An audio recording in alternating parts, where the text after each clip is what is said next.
Welcome, guys. Let's answer some Qigong questions. Okay, let's see what we got today. From episode 63, from @emove220. Okay, Adam, thank you for your well-articulated explanation. You're welcome. I have a question for you about why, from a theory point of view, standing meditation is not designed as well for psychological purification or whatever terms, or spiritual meditation. From reading some accounts of Wong Hingzai, the founder of each one, it seems that Zamzhong, or standing meditation, was for himself also a way to merge or to embrace anything that appears into one's chest, acting as an upper burner, leading to forget oneself while standing. Is sitting considered a better way for psychological and spiritual process, mainly because of the non-doing compared to standing? As standing activates more the unconscious fear of falling, sitting would be safer container while maintaining strong intent presence. So the sequence moving meditation to standing, sitting to walking, is it to facilitate sequence more than a strict process? Another question is, where laying down would fit into the sequence? Wow, that's a deep question. Okay, I'm going to try my best to give you a generalized idea. And yes, classically speaking in Taoism, sitting is mainly for spiritual purposes and also for emotional healing, while standing is more for your physical energy boost. So said in another way, standing or moving Qigong, what most people think Qigong is nowadays, is really for your lower center, which is your energetic center for your physical health and energy and power. Whereas sitting meditation, like if you see Buddhist sitting meditation or something, is really for your healing in your heart center as well as your spiritual center to merge into emptiness, they'll say. And sitting is definitely a lot better than standing for that. When I study briefly about the Taoist lecture, but also Qigong with Professor Zheng, I remember Sifu said very clearly, standing is more 70% for your physical energy and 30% for your spiritual and emotional healing, while sitting is 70% for your emotional, your healing and also your spiritual cultivation, but is only about 30% for your energetic or your physical power. So this is very important because it's not so clean cut like black and white. When you're standing, you will get emotional and spiritual benefit, like some of that which you have mentioned, right? And of course, your physical power. And while you're doing sitting meditation, you still get a lot of energetic benefits, not as much as standing in terms of physical health, but you will get way more emotional and spiritual benefits. So 70-30 rule is pretty important. And I found that to be true when you practice. Like for example, the more relaxed your chest is, the more the healing factor for your emotions will happen. And when I say relaxation of your chest, I mean deep inside it, like past your skin, your muscle, your sternum bone, going deep into the space inside your chest, right? And that, even if you don't do Qigong or any cultivation work, just universally in our culture, we kind of know that intuitively. When we talk about emotions, we point at our heart, right? So the more relaxed this area is, the higher chance you have for you to start feeling heat, for it to start moving, eventually for it to start opening up. And that's when detox start to happen, the healing process, right? So the more relaxed your chest is, the higher chance that will happen.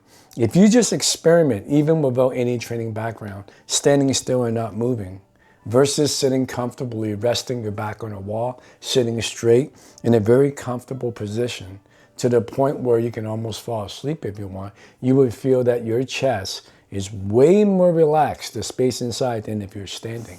That's the first reason why sitting classically is better than standing for emotional healing, because it has a higher chance for you to open that door. I don't know if that makes sense, but that's the best metaphor I have right now at this moment. Second reason is you can easily fall asleep sitting down, like a lot of people do, but it is impossible or almost impossible to fall asleep while you're standing up. Your brain won't hit that wave, right? So sitting will allow you to hit trance or the dream state. So you got like, I'm awake, right? And then you get the meditative state, the dream state, and then trance. So you get deeper and deeper into your unconsciousness or the universal consciousness. Depending on the tradition, in some Taoist tradition, they only meditate. They will never cross over into trance. That's the same in, for example, in Zen Buddhism, right? But in Hinduism, in other lineages of Taoism and Buddhism, depending on the teacher and lineage, you will end up in trance, not just in meditation. They will cross that line, preferably with a teacher that can teach you how to do it safely. The deeper you go into what the Indians call samadhi, or what the Chinese call yapjing, if you go into trance and you start merging, you cannot get there with standing. Because to use the one layer down, to use sleeping or to use dreaming, your brainwave when you're sleeping and dreaming as a metaphor, or the next layer down, forget a metaphor, you cannot achieve that in standing. You can't fall asleep when you're standing and start dreaming. It's almost impossible. But sitting is easy to get into REM sleep. So using that as a pointer is the same as trance. You have a much higher chance to be able to go into deep meditative state or even deeper into trance in sitting than you ever would in standing. So I hope that clears that up. In fact, maybe I might get in trouble for saying this, right? But from a spiritual cultivation point of view, your conduct in daily life directly mirrors how far you have gone. It is a reality check, right? In the case of the founder of Ichuan, and I study Ichuan, so no disrespect, he spent a majority of his adult life picking fights, challenging people to a fight, and it was a womanizer, gambling. I can go on, but the point is, none of these are really spiritual living or spiritual, not very spiritual, right? So even though he might have quoted, I'm not sure if he did, they're talking about in standing you can merge. His conduct suggests maybe the merging wasn't that deep, judging by the violence and the womanizing. And also from a scientific point of view or just experimental point of view, it is almost impossible to enter trance while you're standing, right? So what Professor Jung said about sitting is more 70% spiritual and 30% physical, and standing is more 70% physical and 30% spiritual makes complete sense. In fact, when I was really sick, for those that follow my work, and I was physically messed up with a lot of symptoms like high blood pressure, brain fog, chronic fatigue, losing fine motor skills, throwing up all the time, and also eventually it got so bad it turned emotional, where for the first time in my life I had anxiety, OCD, one doctor diagnosed me with PTSD, and also depression. I remember clearly when I started to practice full time, the standing, what Professor Jung said completely came true. The standing that the founder of Ichuan developed was amazing, and it took away all my physical symptoms by the 4th month, without even using the spontaneous movement heaven mountain lineage, which is more powerful. But just the container work itself took away all the physical symptoms that I talked about earlier, with chronic fatigue, losing fine motor skill, throwing up all the time, getting sick all the time and can't recover. So the standing alone done the trick. But it did not even put a dent in my childhood trauma, depression, OCD, and anxiety that I talked about. Sitting, on the other hand, completely healed it within 2 years. So everything that that Professor Jung said, that my Sifu said, and that classical Taoism said in the scripture is 100% accurate based on my own real life experience. It may not be true for everyone, but in my life, it has definitely the 70-30 rule has came true. That sitting allowed me to heal emotional trauma and also emotional problems like anxiety and depression that standing could not. Like when you're standing a lot, at first you're just following the method, right? You're holding the container, you're opening up your bones, you're opening up your pores, you're stretching the spinal cord, you're going up and you're rooting down, and the body starts to charge. And that's great. And your feel is getting bigger and bigger. So that's why we call it the container. But eventually, if you keep standing, you hit you stop doing these things, like holding the ball, hanging the string. That's really for beginners. Later on, you forget about all that. And it just seems like your body starts to, like the space between your bones starts to charge. And you start feeling more and more power. And at that point, usually pore breathing and bone breathing will start to happen by itself without anyone teaching you. Then later on, the lower burner will start to burn, and it will start to, they call it flood up in Taoism, or it will start to sprout, right? So everything that is written in the scriptures will start to come true. The problem is, in modern age, people take these things and they turn it into techniques and stages, and they try to force it, and that's how you get hurt. But classically, you don't do that. You just hold a container. It starts to happen by itself if you practice a lot. When that happens, you start getting more and more and more and more energy. Eventually, it's past the point of health. It will turn into power. Like it turns martial. That's why the founder of each one did it. But that's as far as it goes. You won't hit trance. You won't hit deep meditative state, altered state of consciousness, trance, whatever you want to call it, right? But when you're sitting, something different happens. In classical Taoist sitting, you cut off your arm and legs. You don't hold your arms like you do when you're standing.